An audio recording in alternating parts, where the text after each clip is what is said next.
I'm Stephanie Akerley. Welcome to the October edition of Radio NIGP. This month, we're discussing cybersecurity. This is an appropriate month to do that because in 2004, October was designated as Cybersecurity Awareness Month by the President of the United States and Congress. So, staff at Radio NIGP wanted to focus on that topic and what it means to you. Perhaps it means it's time to pause in your routine and engage in protecting yourself and your entity. Online threats to technology and confidential data have become so very commonplace. If you're not scared yet, think about this. During the second quarter of 2022, internet users worldwide saw approximately 52 million data breaches. Well, this is down from the peak, which was the fourth quarter of 2020, which saw 125 million data breaches. The number of cyber attacks is still alarming. According to current statistics, there's basically a data breach every 44 seconds throughout the day. So how do we protect ourselves and our entities? Is it realistic to think about getting all of our data out of the cloud and going off the grid? No, it's time to focus on cybersecurity. How can you, as a procurement professional, help your entity be more cyber secure? Procurement professionals should ensure that their entity has entered into or has access to contracts for security training for employees and different types of system testing, including penetration testing and cybersecurity personnel. That's at a minimum. So what can we do to be more cyber secure, aware, and ready? We have to be smart and be prepared. We have to have contracts in place, and we have to read those contracting documents very closely. Remember, cybersecurity helps make you less vulnerable to a cyber attack. So if you and your entity haven't ever been the victim of one, the chances are pretty small that that remains true. Hopefully this month's Radio NIGP episode will give you some tips and takeaways to help you and your entity be more cybersecurity. Or cyber secure. Happy Cybersecurity Awareness Month. Enjoy the show.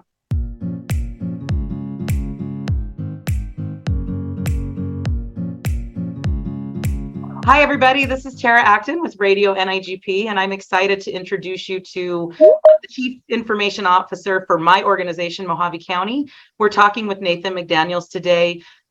Really, just starting the question with Nathan, what do you wish procurement people knew that we don't know about cybersecurity and the risk that we may be exposing our entities to?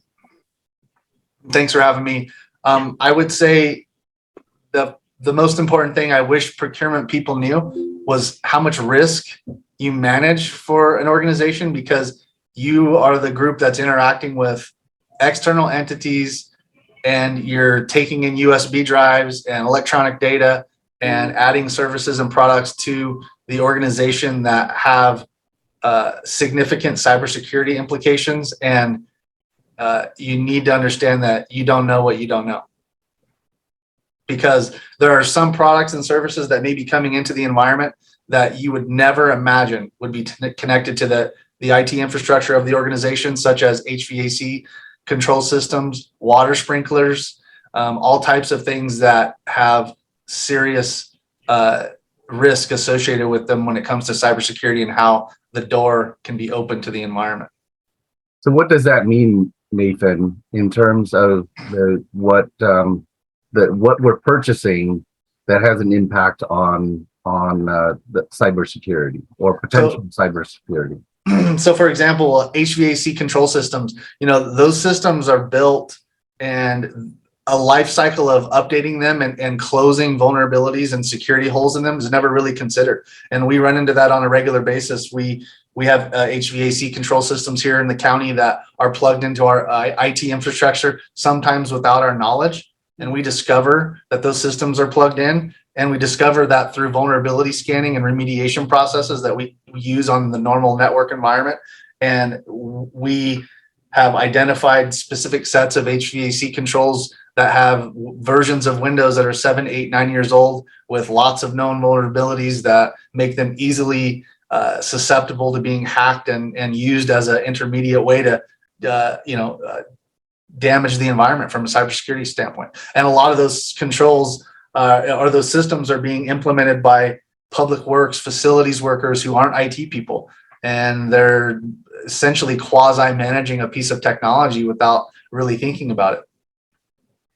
So, I mean, would it be a good thing then that whatever we're purchasing, that we should include cybersecurity insurance just to protect ourselves? I would say it depends. It depends on the product of the service and how it's implemented and how it impacts the environment. And unfortunately for procurement people, back to you don't know what you don't know, only your IT infrastructure team is going to know that. And they're going to be the ones that can give you a recommendation on whether or not that insurance is beneficial and fits and is appropriate. Just depends on the nature of what you're buying. If you're buying an HVAC system, I doubt you need cybersecurity insurance to come along with it from the vendor, because in theory, that's a product that's just supposed to sit in the environment and do what it's supposed to do. If you're buying software as a service or a cloud-based product where your users are accessing that service across the internet and that product lives out on the internet on the regular basis, cybersecurity insurance is probably a great idea because it lives in the middle of the internet. It needs to have cybersecurity controls and security principles in place. So Nathan, what about cybersecurity on behalf of the entity?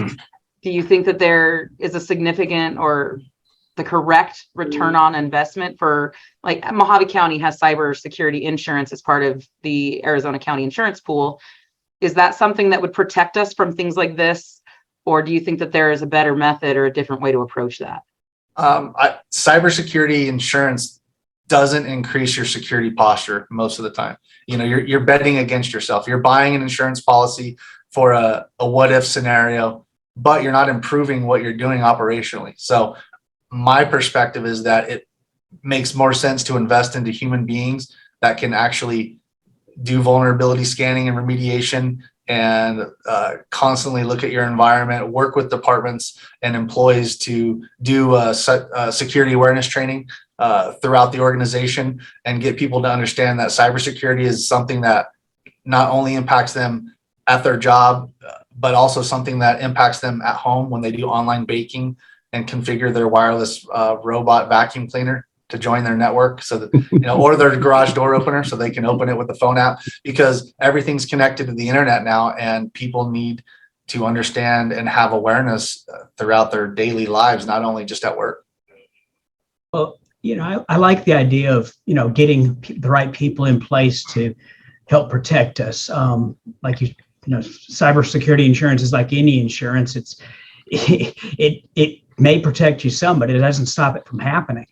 But what about in a situation like us at a university? We've got 5,500 faculty and staff, and then we've got 22,000 students who, they've got to have access to the information we're a school. We're trying to teach them. How can people in your office or my IT office control 22,000 students that do everything online? Yeah, I would say, in principle, you can't control what they do, but you can control the network infrastructure, and you can use methods such as network segmentation and isolation of network traffic to minimize risk and exposure. For example, you would not want your students to be able to access a segment of the network that's connected to your enterprise resource platform, the system that you use to turn payroll or something like that. You wouldn't want students being able to touch that system at all, ever. So you would use network segmentation in order to make sure that absolutely could not occur. So that's why I believe in investing in humans when it comes to cybersecurity over insurance, because,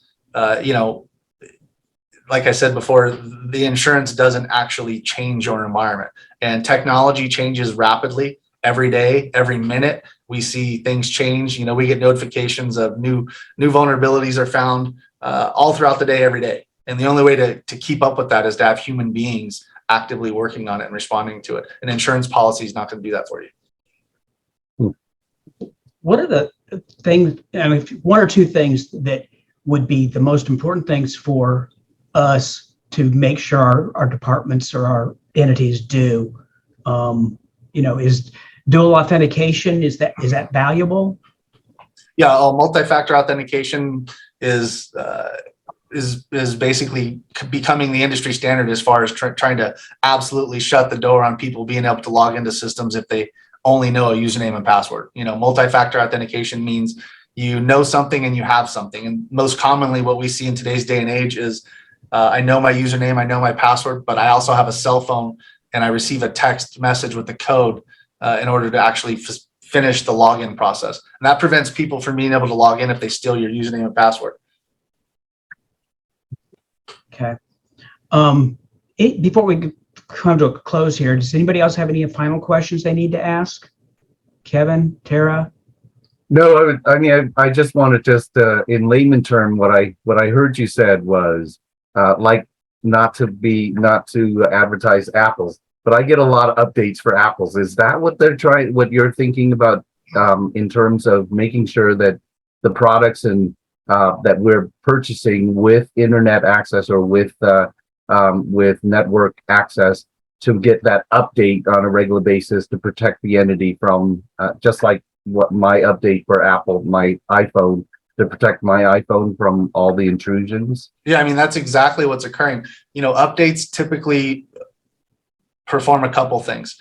They do bug fix. So if there's a piece of software that's not functioning the way it was intended to function, like if I click this button, nothing happens, or I try to use this function of the software, it doesn't seem to work, updates will fix that. Updates also fix known vulnerabilities. A piece of software can be found to, someone can actually remotely get in to that software. And when Apple identifies that as a vulnerability, they'll release a patch or an update to close that gap so that doesn't occur. And that's the normal life cycle of product of the technology industry, is you have all these products using software that was written by man, which is inherently flawed, so it's never perfect. And someone figures out a vulnerability, so we got to release a software patch to fix it. And that's what doesn't happen on HVAC control systems. That software goes in place functioning, and then it's never updated for a decade. So Nathan, because we are so dependent on electronics these days, I mean, including for us, we accept our bids and proposals via online with all of those attachments.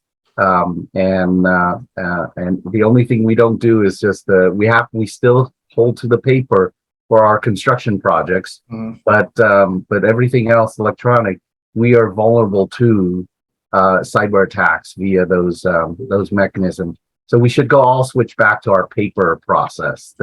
No, I'm just teasing. No. But appreciate you sharing your thoughts on this. And so just to wrap it up, anyone else have anything else to add? I just want to say that, Nathan, you've done a great job of scaring the crap out of me.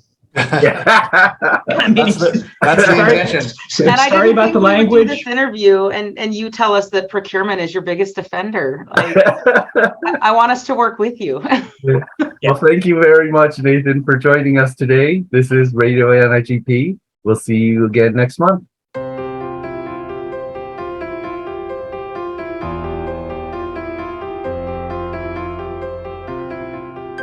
Hello, and welcome to Way to Grow, an NIGP mentorship moment. Today, I'm honored to be joined by our own IT director for the city of Tamarack, Jim Twigger. And today we're going to talk with Jim a little bit about cybersecurity. First, Jim, welcome to Way to Grow. Thank you, Keith. I appreciate the time and honored to be here. I appreciate that. So I have a couple of questions for you about how our employees are trained about cybersecurity. That's training is part of mentoring, and so I believe that the information you provide to them through your training is essential. So, first question I'm going to ask: what do you believe are the biggest cybersecurity risks for employees using our networks these days? Well, thank you, Keith. That's a good question, and it's not a simple answer and necessarily a short answer, but we'll try to be brief here. I think email is probably one of the largest and primary areas of concern nowadays. We've seen time and time again where employees just accidentally or through no intentional fault or whatnot are just clicking on something in email, just not even realizing it, and it causes severe harm throughout the network.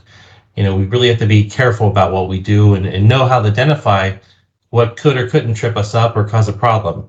Like I said, it's so easy nowadays for anyone just to impersonate someone else or a company that we just need to be on guard about it and know how to identify and validate the legitimacy of those emails that we get.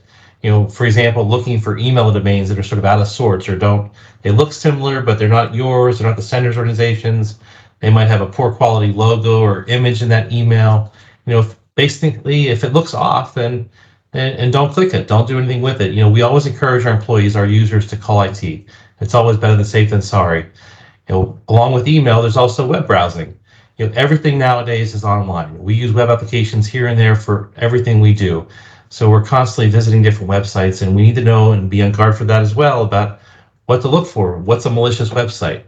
If we're not sure about it, we shouldn't be downloading files from those sites. We should be looking for links, again, they might be similar to a company's website, but they're not exactly that company. Don't go there if that's the case. Think before you click.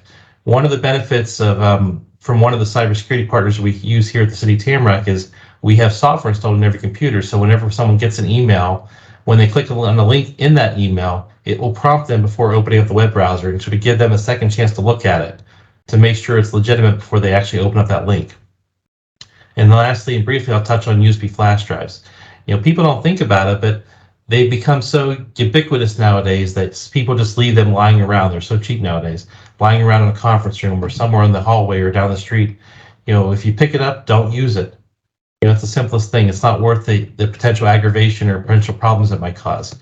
Don't pick it up if you see it in the conference room. It's simpler just to honestly throw it away. I hate to say it, but than it is to take the risk of opening something up on that. Well, that's pretty interesting. That's a lot of ground to cover. So when you're doing that, what techniques do you use to train employees about cybersecurity risk? And how do you roll out that training? Well, that's another good question. I don't think it's a silver bullet by any means, but we do try to be comprehensive about it and sort of tackle that by a number of different things, starting with new hires. Whenever we have any new hire in the city here, as soon as that user account gets created, it sets off a number of automated processes. And among those, that new hire is automatically enrolled in cybersecurity training.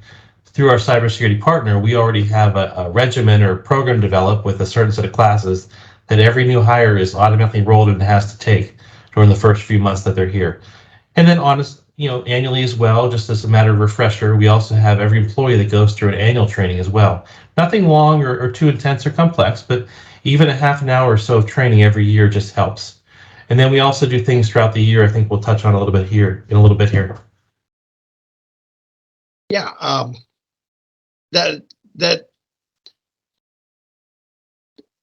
notice that sometimes you need to find a way to keep employees engaged, and that's a difficult area. So how do you keep employees engaged and actively maintaining good cybersecurity on a constant basis? Well, it is, and this is sort of what I was alluding to. Security isn't the most flashy subject to talk about. It can be mundane at times, and it's challenging to keep our employees here engaged in that and keep them on task and on point and on guard. And we try to do that through a few different ways. We try to gamify, as the industry likes to call it, the cybersecurity training we do. So every month or two, we'll try to do a little game. The same cybersecurity partner also helps us with that as well. So we can automatically enroll every employee in a 5-minute game every other month or so. Let them go and try to answer questions or try to do different little things on there and compete against each other. There's a leaderboard between departments, so we can try to see which department's doing the best overall and competing against one another, just to make it a little bit fun. The software that we use is AI driven. So what we also do is we send out phishing emails. People, honestly, they don't like us for this and they'll always give us grief about it, but it's with the best intentions at heart there, where the program tries to figure out what an employee's job function is, what their role is. Are they in finance? Are they customer service? Do they have access to transfer money or whatever it might be? It tailors the emails to them to make it exceptionally challenging from time to time for that person to identify that that's a fake email. They shouldn't be clicking on it or doing something or taking an action based on that email.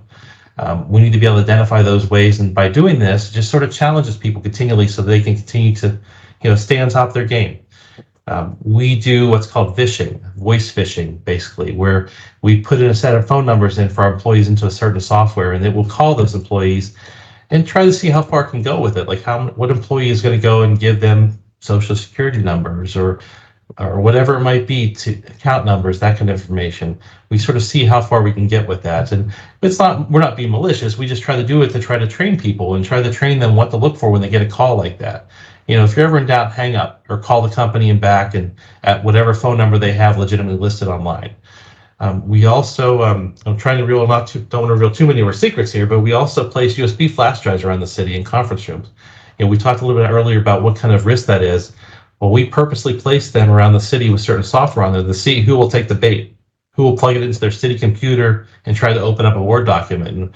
And, we know who you are out there, but again, we do it with the best intentions of the heart to try to train people not to do that. And we've been doing this for about 3 years, give or take now. We've certainly come a long way and are seeing a lot of improvement, which is a good sign that the training and what we're doing is working. And we want to continue to do that and keep reinforcing that over the years. Well, I will say it works because you come up with items that apply to me very directly. And been one or two times I've been caught myself. But it's great training. You keep it interesting and you keep all of us on our toes. So, Jim, I want to thank you for taking the time to chat with me today on Way to Grow. You're welcome. And just a reminder to our audience that you can find the NIGP mentorship program as well as our mentorship Facebook page at www.nigp.org/events/mentorship.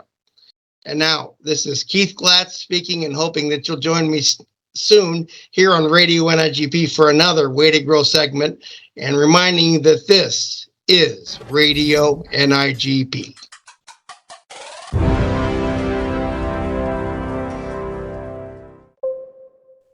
Hi, I'm Stephanie Akerley, and this is Tech Talk for October. Thank you for joining me. Today, I have Maria S. Thompson. And Maria, thank you so much for joining me. She is the state and local government cybersecurity lead for Amazon Web Services. In this role, she brings over 20 years of experience in information, technology, strategic planning, computer network, defense, and risk management. Prior to her role with AWS, Maria served as North Carolina's first Chief Risk and Security Officer. She was instrumental in establishing the whole of state approach to cyber. This included the development and implementation of the state's first cyber disruption plan and the Joint Cyber Task Force. Maria also served 20 years in the United States Marine Corps and retired as the Cybersecurity Chief, Information Assurance Chief for the Marine Corps. Other security roles includes certification and accreditation lead for the multinational forces Iraq and senior security engineer in a joint military organization and security operations center lead for a federal agency. Maria, thank you so much. What an august resume.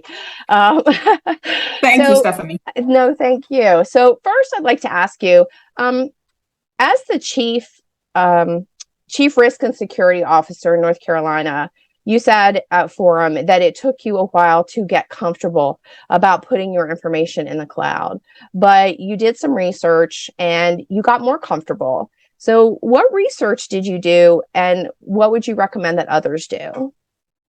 I think that's a great question, Stephanie. As I stated in that forum, it took me a while to get comfortable, and that's really because I didn't know what I didn't know. What I did know was that I needed to protect our SaaS services that were out there. I needed to get some visibility around where our state's data was sitting and how we could, better protect it. And so I started doing things like attending Gartner conferences and other, security analyst conferences and reading documentation and finding out what was best practice and how, who are the leaders in the space. So I would encourage anyone that's going down the same path and they're onshore is really to reach out to those vendor partners, reach out to those third-party organizations that do independent assessments of cloud services and really figure out what makes sense and what's best for your organization and your business needs. Thank you. So you brought up also at Forum the concept of data hygiene, cyber hygiene. And we talked about it a little bit at Forum, but can you elaborate on this and what it is and why it's important? So, what is cyber hygiene? As it sounds, it's the cleansing, right? It's keeping something clean and not compromised in any way, shape, or form. And that's exactly what it is. So when you think about your security, your organization, and you think about your data and your infrastructure, what cyber hygiene is making sure that you're following best practice, making sure that you're doing your vulnerability assessments, making sure that you're patching, because I always stress, if an organization is effective in their patching, in their understanding where their threats are, that they can reduce the threats by over 80% within their environment, just by patching alone.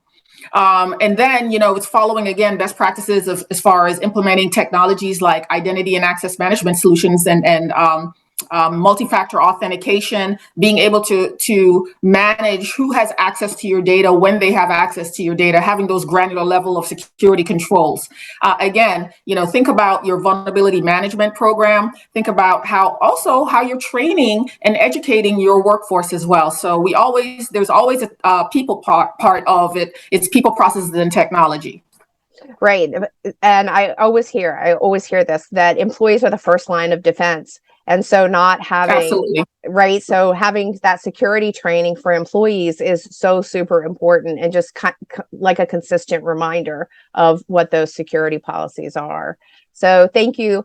Can you describe what a data breach calculator? Well, you talked about a data breach calculator at Forum, and a lot of people had never heard of that. I had never heard of that. And so I wanted to talk to you a little bit about what it is and what it's called and where I could find one. So this particular, I won't necessarily call it a solution, because it's you can identify various vendors that offer flavors of it on the internet, and really it is just Googling. But I would recommend organizations, reading the Verizon data breach report, understanding what type of data that they have within their environment, what types of sensitive data that they're they have within their environment, and identifying what the cost, the estimated cost of what that data is, how many lines or columns or fields that they have of that specific type of data. And that will give them, using this calculator, it will give them a rough estimate of what that overall cost and risk to that environment should that system or application or that data gets breached. So I don't want to necessarily say there's one solution that's better than the other. I think it's a combination of doing the research, reading the Verizon data breach report, and then there are calculators out there that will kind of help you to gain an idea of what that risk is to your environment. And I'll also say that there are consultants out there too that can be used to come in and do that type of assessment for you if you want something a little bit more concrete, because risks are broad and every organization's different. And so, taking in consideration if a reputational risk or any other type of risk is part of that organization's concern, is part of that whole assessment, that risk assessment. Okay. Thank you very much for that. What can an entity do about the increased cost and requirements for cyber insurance? I mean, I know a lot of people are putting their eggs in this basket and saying, okay, if we're breached, we have, cyber insurance. And I don't believe that that's necessarily true.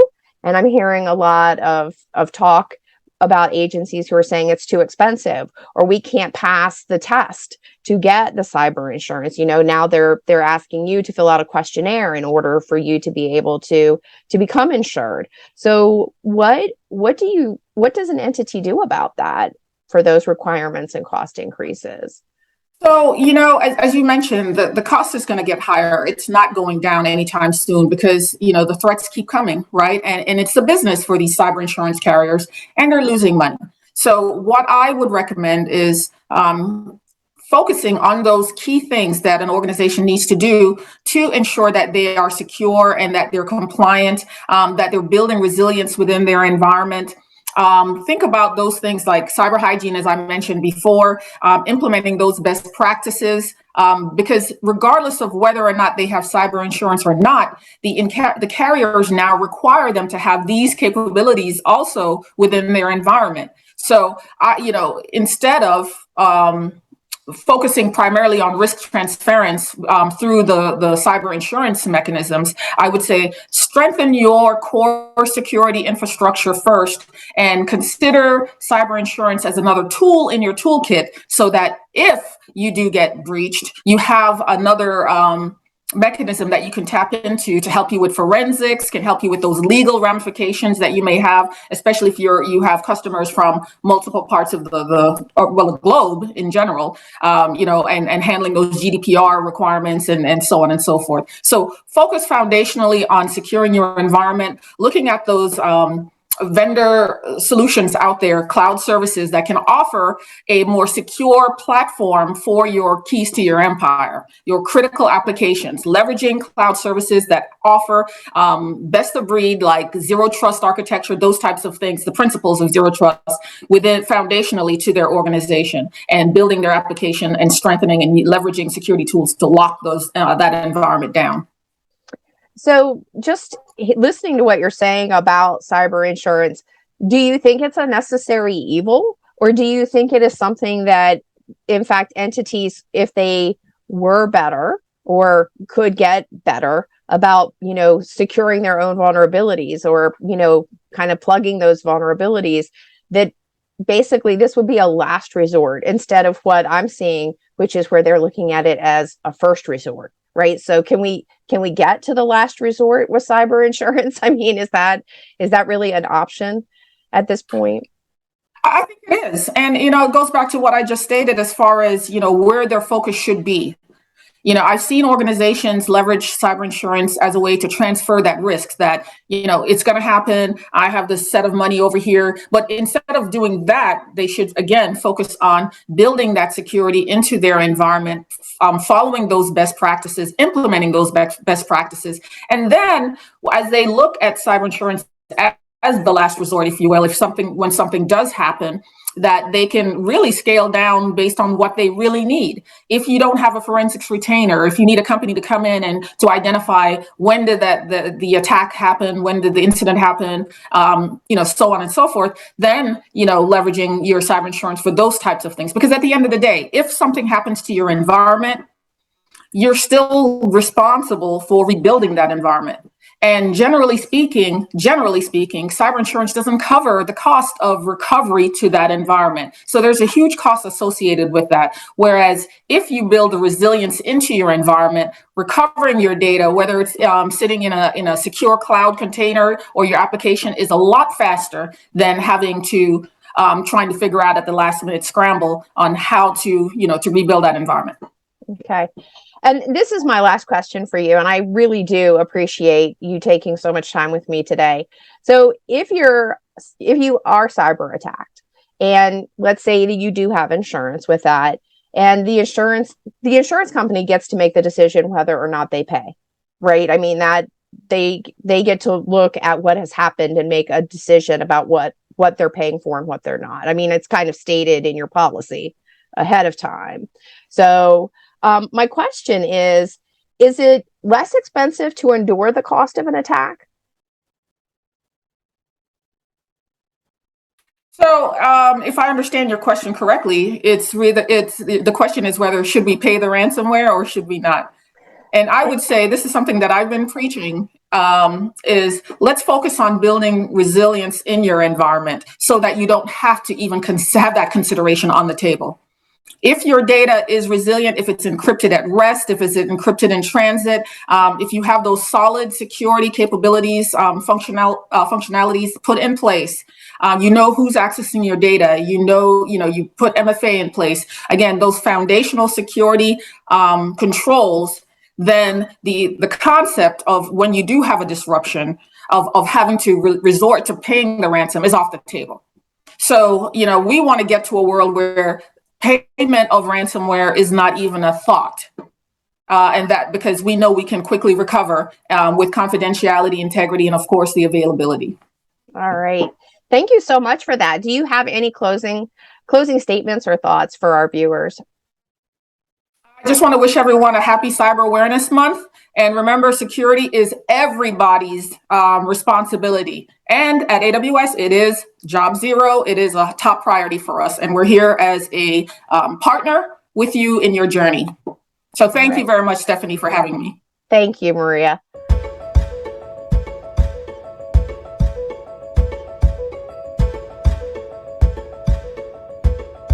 Hello, loyal NIGP listeners. Thank you so much for joining us again today. My name is Bobby Tolston, and we're here today for Deeper Dive, Make a Splash. Our topic today is cybersecurity, and I have here for my guest, my wonderful friend, Christy Varda. Christy, thank you so much for joining me today. It's my pleasure, Bobby. Thank you. Tell me, what is your definition or your experience with cybersecurity? Well, my experience with cybersecurity is I worked for a number of entities and even worked in the IT industry. And so I've had different viewpoints of cybersecurity in the sense that, okay, so let's talk about what is cybersecurity, right? Yes. So think about security. What do you think of for security of your home? You have locks on your doors. You have physical doors. You have gates maybe to a community. You have alarms or you have cameras. Well, what cybersecurity is taking all of that type of protections and putting it in place for our virtual environment and for our electronic devices. So it's putting up those gates, those alarms, those locks to keep people from getting into information that we don't need them to have into access to, and to protect what information is there and to protect individuals' information. So cybersecurity is just a virtual way of locking our house. Great. Thank you so much. And I apologize because I failed to allow you the opportunity to introduce yourself. So if you don't mind, for our listeners that do not know you and didn't take a class with you during Forum and have the opportunity to work with you, tell us a little bit about yourself, please. No problem, Bobby. My name is Christy Varda. I am a contracting officer with Loudoun County Government in Virginia. Currently, I work mainly on construction projects, but in my past, I've done tons of different technology procurements. I've become friends with many technology people. I've even worked in the technology industry. And so everything I've touched probably in the last 30 years has had something to do with technology. I mean, from electronic health record systems when I was supporting surgeons in an Army hospital, to working at a school district where we had all kinds of technology programs for our students and the 1-to-1 ratio of Chromebooks to students, to now in our own organizations and even what we do for Radio NIGP. We actually produce a electronic show. So I have all kinds of experience dealing with these issues. And I have several colleagues who are very interested in cybersecurity and they are key influencers in the area. And so I like to stay in touch with what's going on. Thank you. So tell me, Christy, why is cybersecurity awareness important to us public procurement professionals or practitioners? Well, Bobby, the reason it's important is because not only do we need to know how to protect our own information, we need to know how the procurements that we do impact our organization when it comes to cybersecurity. If you're procuring technology, you need to know what information needs to be in there so that the information can stay protected. As you know, you work for a school district, there has to be special clauses in our technology procurements and our technology contracts to protect student information and how that information is moved back and forth. It even happens in county and larger governments. So that's the reason why procurement professionals need to be aware of cybersecurity, but it's not just procurement professionals. Every single employee from the ground up needs to have cybersecurity awareness and have cybersecurity training so that they can everyone can do their part to help protect the entities. I couldn't agree with you more. So what topics are trending now in cybersecurity? Well, Bobby, it just so happens I got my government technology magazine today for October and November. And I will tell you, a good third of the articles in this are about cybersecurity.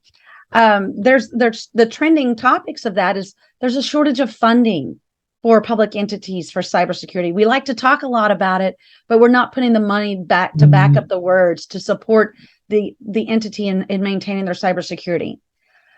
Another really interesting article in this was actually about how much information do we release if there's been a breach. I mean, do we want to release, hey, this happened and that makes us vulnerable to future breaches? Yes. What kinds of things do we need to do? We want to be transparent, but there may be limits to how much transparency we need to provide. And one of the last things that was in here that I thought was interesting is because cybersecurity is such a huge piece of everything that we do nowadays, Yes. there's not enough people to support cybersecurity. In other words, trained individuals that have experience and degrees in cybersecurity that can help either build programs, maintain programs, or even test programs that are cybersecurity related. So thank you so much for that, Christy. And that really gives me something to think about because we're looking into implementing the ERP system. And that's really going to be important for us to keep at the forefront as we move forward with that project. So where do you see us in this space in the next 5, 10 to 15 years? It's going to grow. I mean, if nothing else, COVID proved that when everybody goes virtual, we're that much more vulnerable. So there's going to be a greater need for cybersecurity, particularly as people continue to work virtually, to do the remote workplaces. The growth of just technology in general. Technology is entering every single aspect of our lives. It used to be that was only our word processing units and such that we used. I remember when I took my one computer class in college, we spent an hour teaching the guys how to turn the computer on. But we've come so far. I mean, technology is literally touching everything. Think about it. We have electronic medical records now. We have electronic student records. Think about, part of the things that we seem to forget about are what are these that we have in our hands every single day? Computers. Exactly. Do you have antivirus and threat and a VPN installed on your phone? I just did that a couple of weeks ago, as a matter of fact. Good for you. Particularly if you're going to be traveling, because you don't know what Wi-Fi you're on. So if you set up your own virtual private network within your phone, you're protecting your information. All of our banking information's on our computers and everything now. So everything we do is becoming virtual. We pay now with our phones versus getting out a credit card or getting out cash. Yes. Transactions. Look at the kind of rise and fall and rise again of cryptocurrency. We're going to move away from actual physical cash. So these are things that are really important. And it's important we stay up on the current trends and what's going on by listening to the cybersecurity experts. I want to mention a couple of things, if you don't mind. Not at all. First of all, a gentleman that I knew when I worked at Fairfax County, he's the Chief Information Security Officer at Fairfax County. His name is Michael Dent. He actually recently participated in a podcast on cybersecurity for FedInsider.com. It's actually episode 71, which is interesting that they have 71 episodes already in their first season. And in addition, entities need to perform ways of doing cybersecurity awareness. When I was at Fairfax, I actually got to work with Mike Dent to help support a cybersecurity awareness day that they do every year. Now, obviously, COVID slowed that down, but I heard it's coming back this year. And they bring in leading experts in cybersecurity from the federal space, the local space, suppliers that are experts in it, and they come and speak and talk about different cybersecurity issues that are going on. And I think it's important for other entities to consider this. Consider maybe putting something like this in place. Cybersecurity training needs to be the very first thing that every person does when they onboard. I mean, seriously, you need to finish your HR paperwork and do the cybersecurity, because how many of us have been caught with phishing emails trying to change bank accounts or trying to change a company's information, and millions have been stolen, just because of somebody inadvertently changing something because they didn't realize that the request didn't come from the real company. So these are all the things that we have to do. We have to maintain. We have to keep doing this, paying attention, and the training needs to be continual. It needs to happen no less than once a year. In fact, it probably should happen more because we get complacent. We get so used to doing things and thinking, oh, we're in a secure environment, even at home. Making sure you change your router password outside of what it was set up when you first got it installed. Setting up your own passwords on things, having multiple passwords, making sure the passwords are strong, which means uppercase, lowercase numbers, special characters, phrases. The 32 characters is actually a better password. Now, I don't have any like that because I can't remember them. But just keep that in mind because we've gotten so complacent. How many people have the same password for dozens of different logins? Wow. All it takes is one. That is some great advice. I tell you, I've learned a lot from you in this short period of time. It's made me think about some things that I may need to revisit. You mentioned annual training. At my organization, we are required to do annual training, and I, as a matter of fact, just finished mine a few weeks ago. And I agree that it should probably be semi-annually rather than annually because things do change, and of course, we all get comfortable. So before I let you go, any parting words for our guests? Well, I just want people to be aware of the importance of cybersecurity. Know that as procurement professionals, we have so many different pieces and parts of this where we can be supporting our entities and our end users. In fact, actually, Stephanie Ackerley and I are working to put together a webinar on procurement's role in cybersecurity. It'll be out actually next calendar year. But we're going to talk about, setting up the contracts for things that perform cybersecurity. What clauses possibly that you need to add to your contracts for cybersecurity, and then just what do you need to do personally for cybersecurity as a procurement professional? Even if it's something as simple as locking your computer when you go to the ladies' room. So we want to continue this training. We want to continue getting the word out and helping everyone be aware and offer some guiding tips to help them be more cybersecurity aware and be able to help support their end users. Thank you so much, Christy, for joining us. And Christy just gave us a wonderful tip. So stay tuned and come back here often so that you can pick up more tips and tricks from us here at Radio NIGP. Thank you so much for joining us and have a great day. Bye.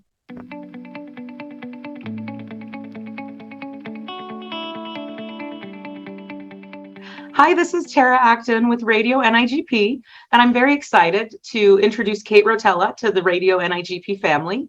And today we get to talk about NIGP's Leadership Summit in February. Kate, I'm really excited about this program, but as somebody who has attended Leaders Edge, the Chapter Academy and the Leadership Summit in 2021, I'm just kind of curious to know what's going to be different about this experience and what has you excited? Well, thank you so much, Tara, and thank you for that warm welcome. I'm really looking forward to joining Radio NIGP family.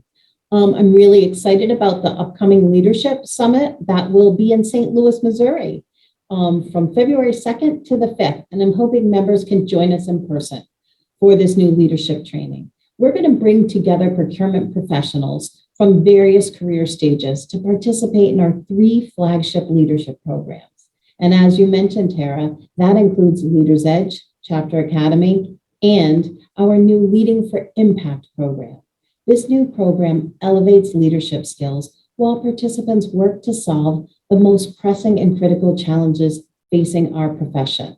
The program will allow for a lot of cross-program networking and collaboration and engagement for triple the learning experience and triple the learning impact. That's great. Thank you so much for sharing, Kate. And I'm sad that I won't be able to make it, but I hope others are able to join you in St. Louis in February. For now, this is Tara and Kate signing off from Radio NIGP.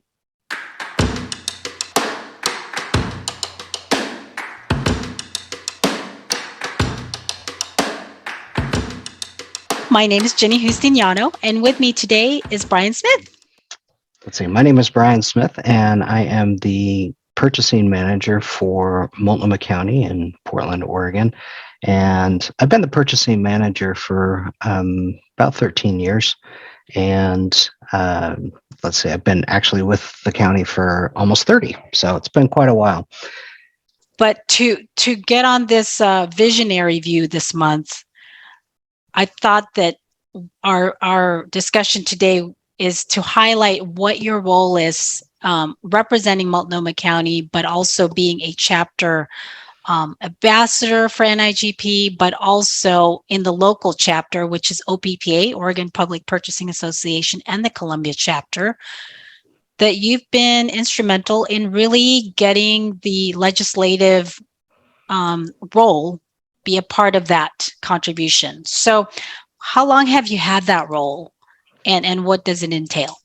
Well, it's really interesting. It's evolved over time, and I want to talk a little bit about that because I think it's instructive for others who might be thinking about doing something in the legislative arena. But I started working on legislative issues probably about 15 years ago, and I started doing that for Multnomah County and for my agency, and that involved when there was a bill that was coming through the legislature, and they needed, what's the county's position on this? And there generally aren't a lot of public purchasing bills that come through that have a huge effect on the organization. So the volume wasn't big, but it gave me an opportunity to start to really learn the legislative processes and also to how to read a bill. I mean, there's some real art to it, as well as some science. And one of the things that I think initially attracted me to it is one of the things I always look for on projects that I work on is how can I have leverage? How can I have greater leverage on this so that it makes a greater impact? And what we do day to day as purchasing professionals, certainly we have a lot of impact on our local communities and maybe our state communities, but when we can work and actually change the rules that we have to operate by, that affects an entire state. And so that was a really appealing thing for me to do. And I found that as I was starting to talk to other purchasing professionals at other agencies, and they were asking my opinion of, hey, what do you think of this bill? Because my city manager asked me what I thought, and so I thought I'd ask you. And so it's one of those things where the activity kind of naturally, as I'm a member of both OPPA and Columbia chapter, and OPPA was interested in a legislative committee, and so I volunteered to do it because a lot of people were already coming to me anyway. And so that was the kind of the initial creation of the legislative committee for OPPA. And so during legislative session, I send out updates to all of the members that are strictly educational. One of the things I don't do is I don't do advocacy for any organization other than Multnomah County. And so it's very much focused on education. And this is the place where I think we as public purchasing professionals, and I've seen this firsthand as this activity has kind of grown over the years, our ability to get the public purchasing practitioner's voice involved in the process of creating legislation is hugely impactful. And it's something that I would encourage every purchasing professional to think about seriously. It's a very different way to practice our profession. And one of the things that I found out is we have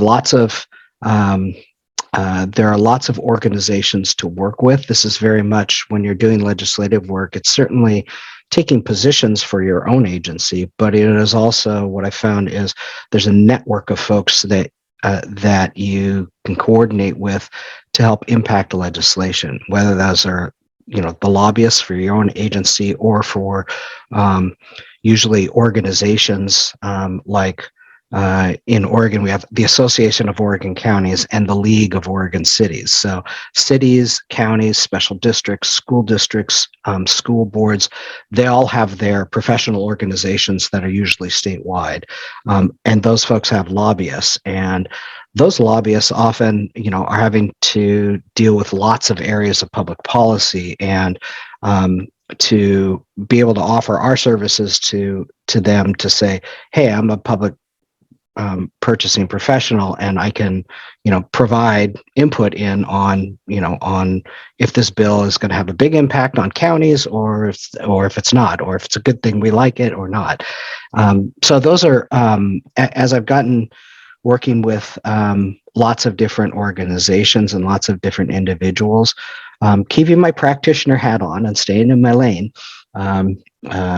Because I'm definitely not a lobbyist, but it's over time, the role has really grown from simply just that education piece to, as we get lots of folks asking questions about it, and thinking about being involved in the legislative process, about 4 years ago, I started asking at the end of session, I put out to folks and I said, okay, well, the next session is going to come up in a year.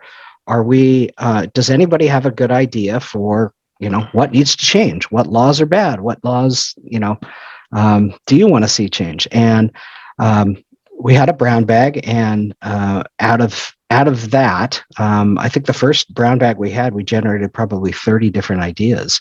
And we were able to get some activity and some interest around working on a particular issue to change one of the small purchase limits in state law was wonky and causing everybody lots of problems. And so we were able to kind of organize around that and get our first bill passed. It was about 3 years ago.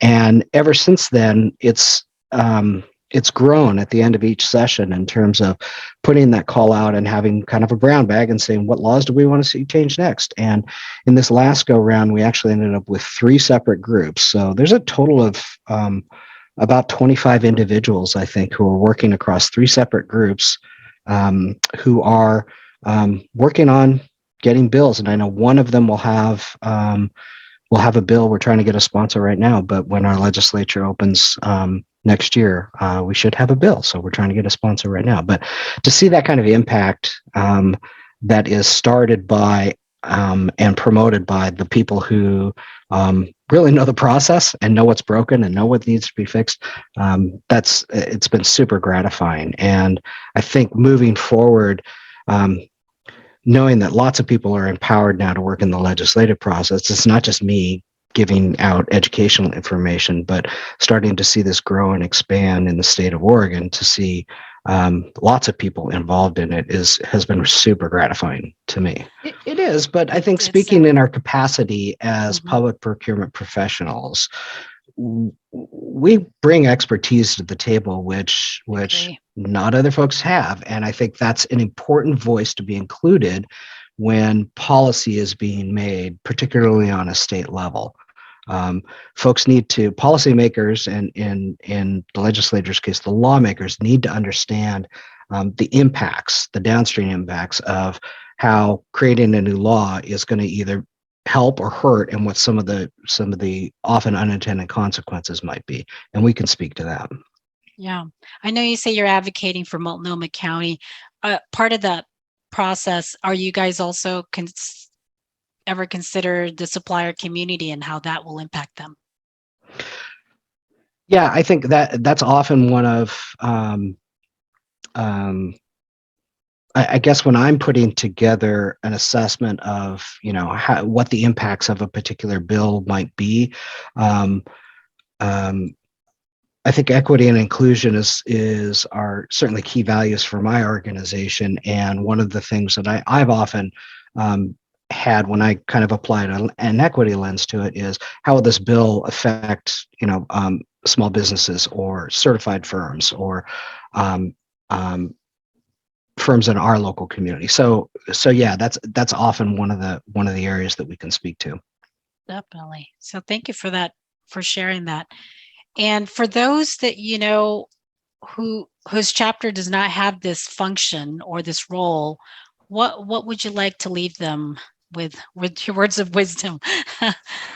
Well, I think as the chapter's roles are really to support members and their agencies, right? And I think this area of education around, we all have legislatures, and they often have bills that impact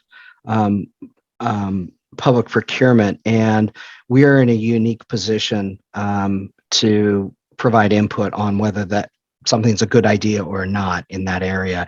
And I think it's a natural fit from an education perspective for chapters to provide information. That's been one of the most interesting things to me about this whole process. Is it's really gotten me, I've really gotten to know lots of people at lots of agencies that I otherwise wouldn't have gotten to know, because people reach out and they ask and they say, hey, I read this and I wasn't sure, what does this mean, and how are you thinking about this? And it gets us talking about legislation. And I think that's a really important place for the practitioner's voice to be. And I think it is it's not tons of work, and it is would be a great thing. And I would definitely encourage chapters to think about having a legislative committee to provide that educational feature. It could be more than that, but it doesn't have to be this area. It's very different from the day-to-day work that we do, but it is so foundational to the work that we do, and so I think for a lot of people, it's a really nice different area to work on a slightly different skill set. And have a really outsized impact when you're working at a small agency, but to be able to impact state law is a really great feeling. It's a really great feeling. I couldn't agree more. Well, thank you so much for your time, Brian. We appreciate you coming to visit us here at Radio NIGP, and we hope everybody have a great day. Thank you so much. Thank you very much. Thanks, everyone. Bye-bye.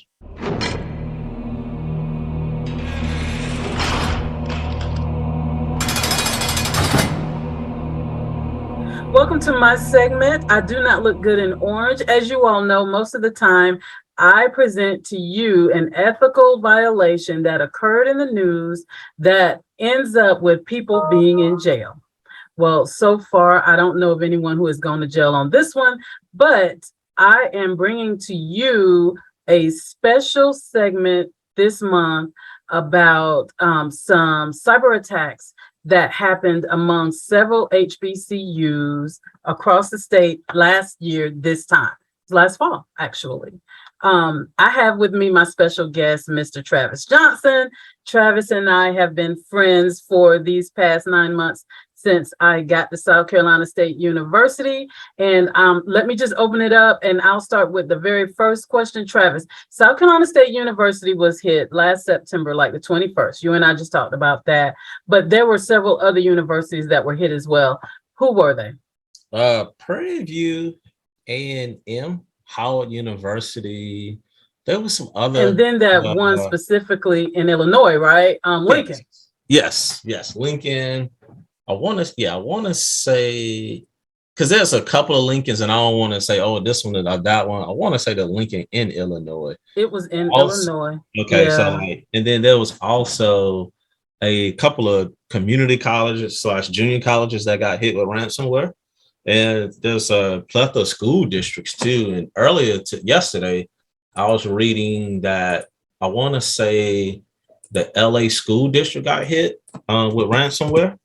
Also there was a subdivision, a suburb in Denver that got hit with a ransomware attack.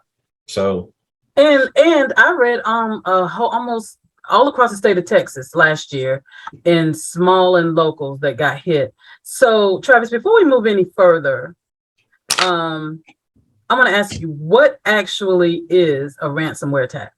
So it's malware designed to encrypt your files. So you either can have a decryptor by either your staff can actually design a decryptor, or you can pay the ransom. So what happens before that is that the attacker or the threat actor gets into your network, and they lurk around to see how far or how unsecure your network is, and they plan their attack. They plan their attack to decrypt your files, decrypt your network, pretty much. So, and they leave a ransom note behind saying, hey, please go to this dark website and you'll have communication with us. So for us, for me, who do not speak IT, right? What I'm hearing you say, you tell me if I'm right. What I'm hearing you say is it's an attack on the network that basically encrypts all your files and leaves you in a position where either you've got to go out and fix that and start anew, or you have to pay the ransom for them to put everything back the way it was. So yes, the latter part is correct. After you've been breached, you want to do significant changes or have significant changes to the network. So the first part you said, you have to go out and you have to redo the network, or you said something similar to that. Yes. Whether you get the decryptor or whether you run off backups, your network has been compromised. You need to rebuild that network. you need to rebuild servers, especially virtual servers. You need to get updated firmware installed on your devices, meaning your access points, your network switches, your fiber aggregator switches.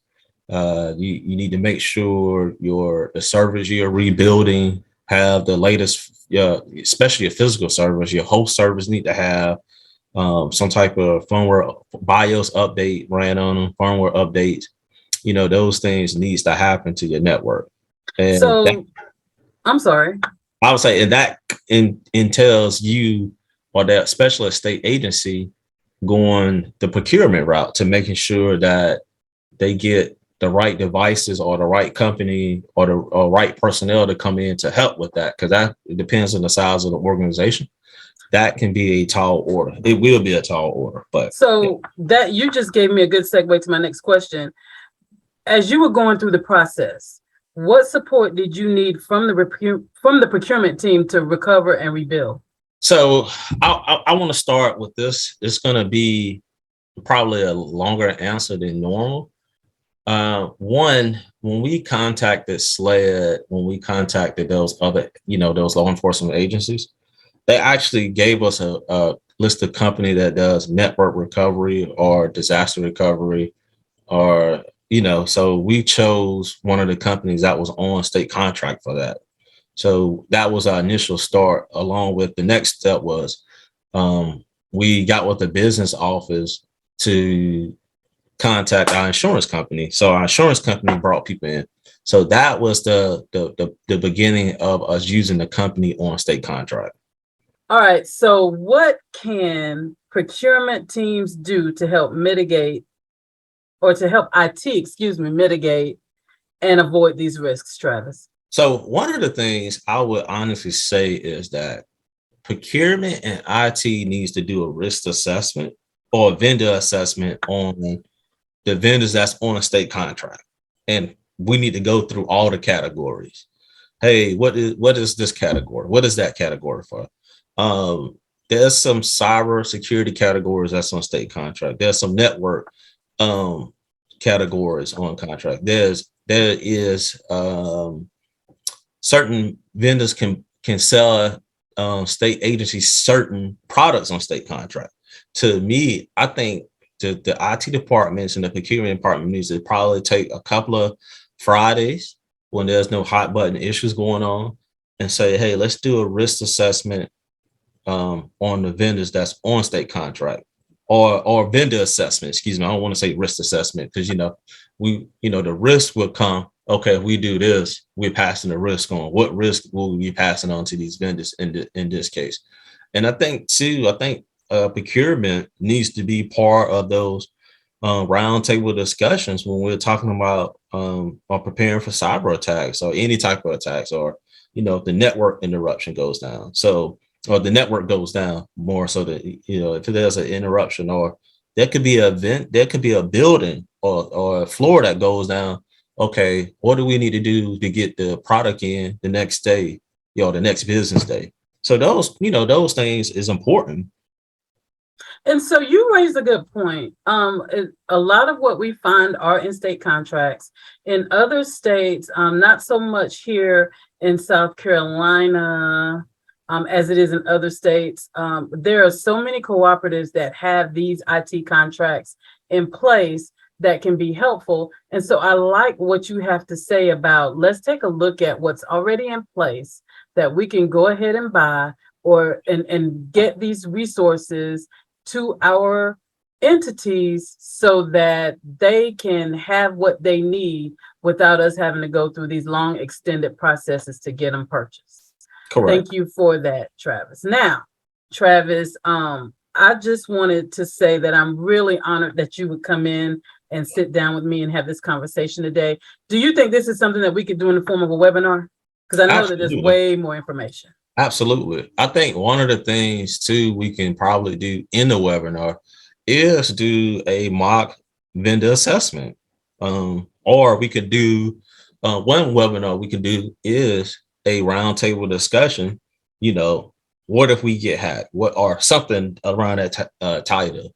And we could say, okay, we have we have these, after we do the vendor assessment, meaning, okay, we have these vendors that we're using already, or we have this product that we're using, or these products we're using, and these vendors can sell it to us.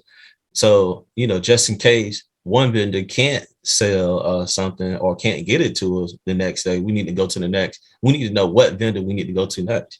And we need to also know what we need to do in an emergency situation, just in case, something does happen. It doesn't always have to have the scale of a breach or, but a building going down can be a disruption to business. Well, it was. What floor, what building goes down. And that could just be if a network switch goes out. Right. It was. I mean, and this type of breach, if it happened in the building where those servers are, it could be detrimental to the entire entity. Right. And as we saw with Lincoln University, a cyber attack actually killed the university. They ended up having to close it down. So thank you again, Travis. Travis and I, like I said, we become friends. We don't get to work together anymore. He does have his own business, T. Johnson and Associates, that he is working to build.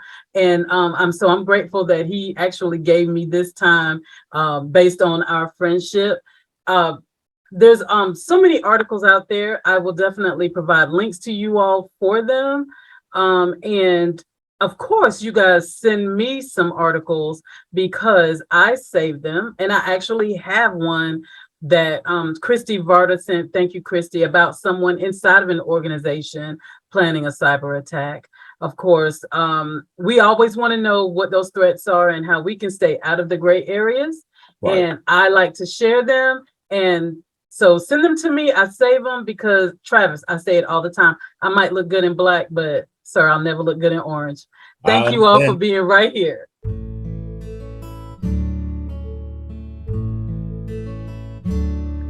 Hello, friends. I hope you have enjoyed today's broadcast. I thought I would first get us thinking back to years past. Some of us remember a time where you didn't have to worry about locking your car doors to keep your car and items in it safely secured. For that matter, there was a time where you didn't even have to worry about locking your house doors and windows. Can you imagine such a thing? It's true.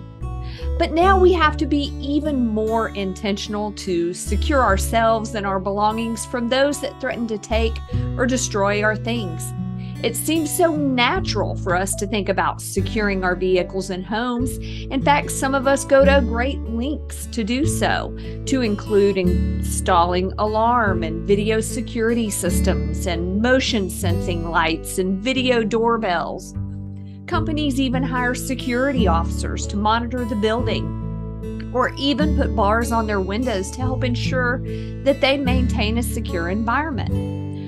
Why then are we often less aware or even more trusting of our cyber environments? Is it because it's more challenging to see the threats that linger in the background, waiting for an opportunity to virtually break into our environments? Is it because it's less scary to think back to the earlier world of technology where we could leave our cyber cars and houses unlocked? These are the things that really make you go, Our hope is that throughout this broadcast, you have recognized the importance of protecting yourself and your agencies from cyber attacks. Hopefully, you also learned some new things that will help you better secure the doors and windows of your virtual environments, both personal and professional. If you have comments, concerns, or lessons learned that you'd like to share, hop out on an Insight group and get a conversation started. There's strength in numbers, my friends. Until next time, be on the lookout and stay safe.